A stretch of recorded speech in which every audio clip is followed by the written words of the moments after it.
I am very pleased to announce the forthcoming publication of my audiobook, Existentialism, professionally narrated by Clive Johnson.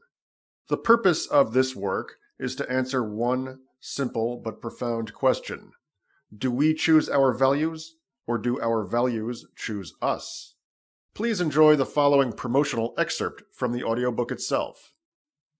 Existentialism, an attitude, not a doctrine. The traditional view is that, when a person comes into the world, there are various standards to which he must conform and various values that he must uphold. No sooner does a person acquire the ability to speak than the weight of centuries of tradition bears down on him, forcing him to do things he doesn't want to do and live in a way he doesn't want to live. Existentialism says, "To hell with all these pre-existing values."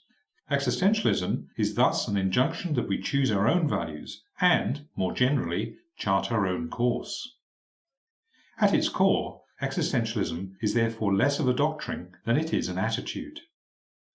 A doctrine is a system of interconnected propositions.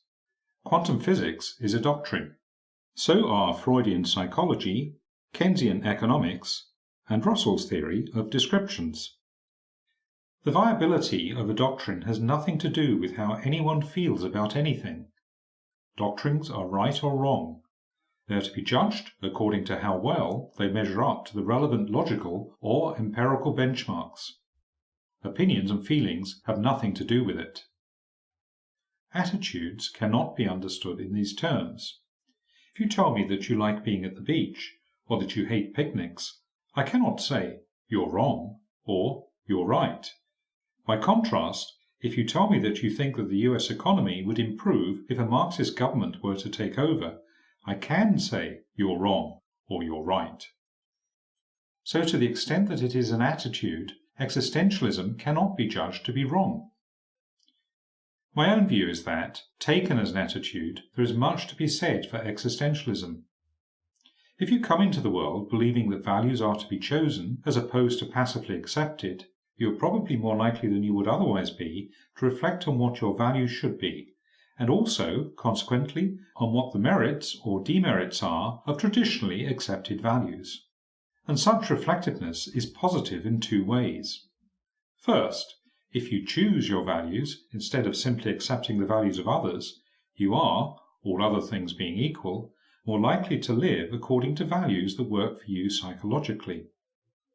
Second, even if you choose the wrong values, the mere fact that you chose your values instead of passively and robotically accepting the values of others would seem to be an affirmation of your rationality and freedom, and, therefore, of your humanness. Section 1.1. Don't believe the hype, the message of existentialism. There is actually a third reason why it is better to choose one's values than to accept the values of others.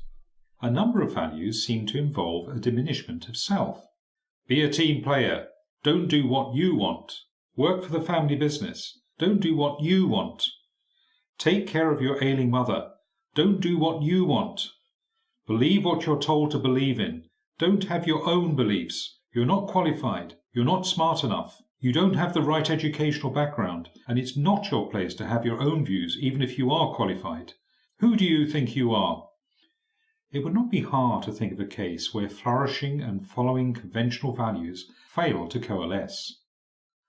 So-and-so wants to be a writer, supposedly wanting him to have a respectable life. So-and-so's parents, or teachers, or priest, tell him to take the safe path, be a lawyer, sell insurance. So-and-so becomes Tolstoy, or Shakespeare, or whoever.